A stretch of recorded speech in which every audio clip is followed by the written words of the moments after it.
In Sahajayoga, we do not pay much attention to food. Only thing I feel that so much attention has been paid to food is not a correct attitude. See, the spirit doesn't eat at all. It's a detached. Atma is beyond. Now when we try to say that if we eat this kind of food, Atma will be happy, that kind of Atma will be happy, is not true. For example, we say vegetarianism, which is a very common problem with people. You'll be amazed, all the false gurus are vegetarians. One by one. Mahesh Yogi, Rajneesh. Rajneesh is a great vegetarian. He doesn't even eat garlic and onions. This Mahesh Yogi's disciples, if you show them a garlic, they'll jump 100 times. They are afraid of the garlic. Can you imagine? But I don't say that you eat meat. That's not the point.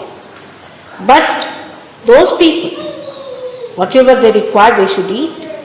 But don't eat meats of animals which are bigger than you. Now what happens?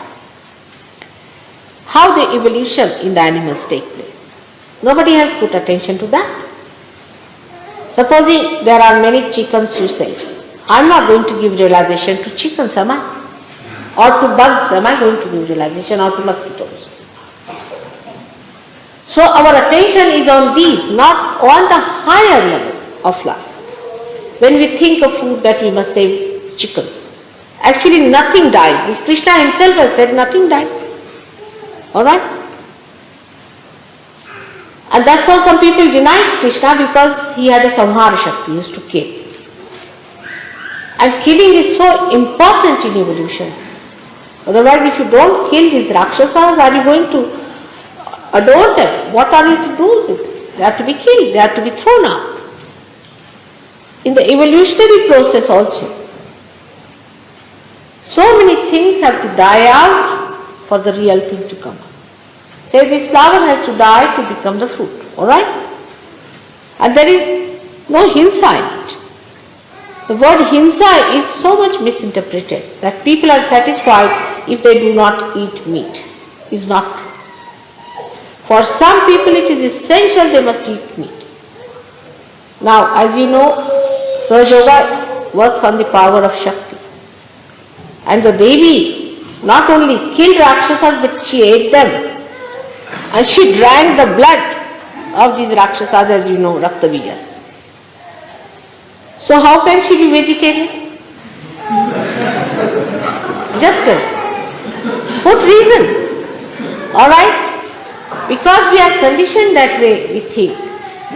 But actually what happens in the evolutionary process, when a person say eats chicken,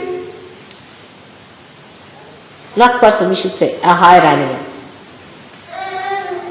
eats a lower animal, then it passes through the circle and achieves a higher life. It's absolutely, this is how evolution takes place. Of course, we can give realization to human beings, so we need not worry about that. That's a different point.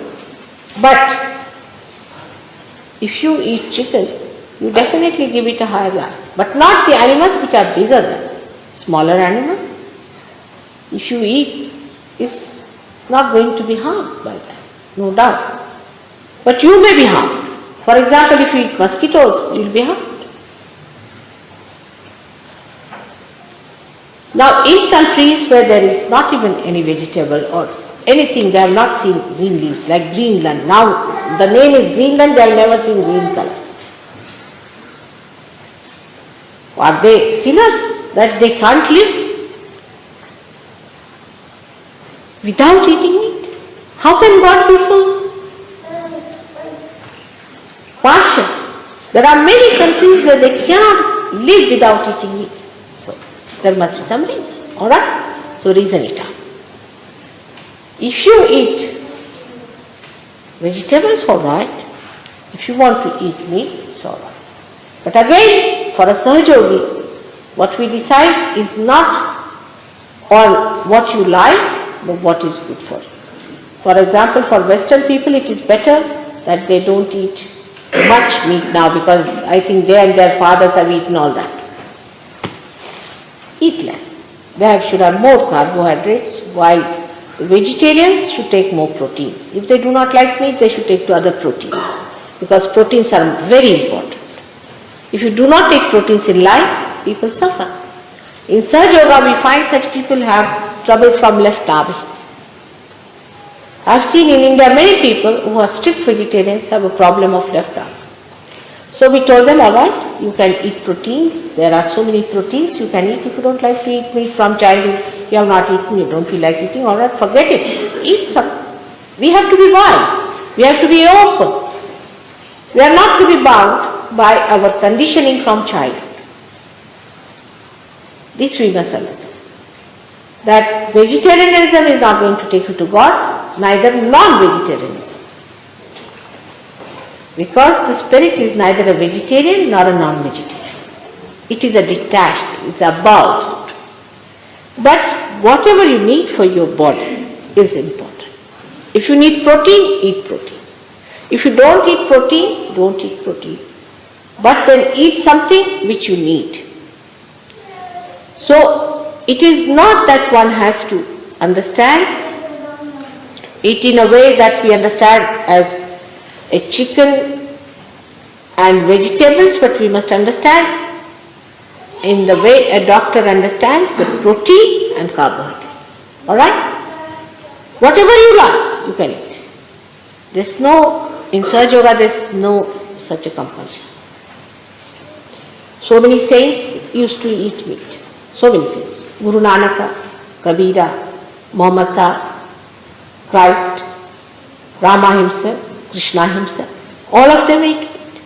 Even Buddha ate meat. The proof is that at the end of his life, he went to one of his disciples who was a hunter. And he told him, I'm very hungry, give me something to eat.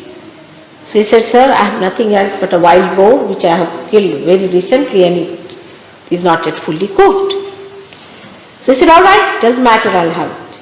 And he ate it and he died because of that half-cooked wild boar. And he died with that. So now Buddhists think that we should not eat meat. It's not so. Because he ate something that was half-cooked. That means he did it, isn't it? Even Jains know that it's only Neminath who got a kind of a feeling against meat eating. That was Neminath was at the time of his contemporary of Sri Krishna. When his marriage was celebrated, he found many birds were killed and he felt terrible about it. And he didn't want to eat any meat. It was all right. It's all right. If you don't feel like, don't eat. But then a cult started. But that means till Neminath, means Jainis are ancient people.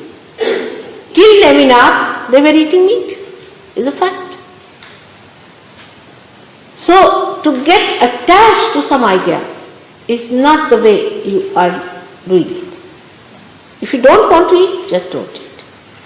And if somebody has to eat it because of health purposes or because of the need, there's nothing wrong. Everybody has a different need. Every individual has a different. That's the point. It's no question of meat or anything, but it is a question of eating proteins or carbohydrates. We have to be wise about it.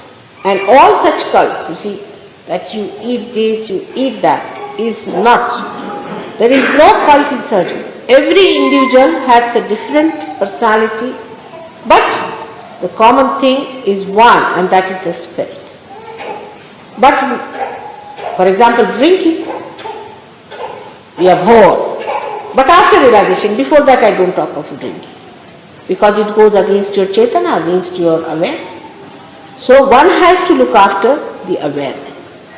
So much time has been wasted in people in deciding what to eat, what not to eat, what are their achieved, nothing. This kind of thing, to believe that such food will make us great will be false. So you don't decide on that. You decide on proteins and carbohydrates. Whatever good for your health, you should do. Those who eat too much of vegetarian food are liable to certain type of diseases, and those who eat too much of non-veg are liable to some. Those who eat vegetarian food can get leukoderma very easily, can get leukemia very easily. Certain types of cancers they can get very easily. Those who are non-vegetarians can get another kind of diseases. There are numerous diseases they can get. So we have to have a balance. That when we eat vegetarian food also, we must see that we eat sufficient amount of proteins. Because body has to be all right. Healthy body is the temple of God. And to temple of God, you have to keep it healthy and happy.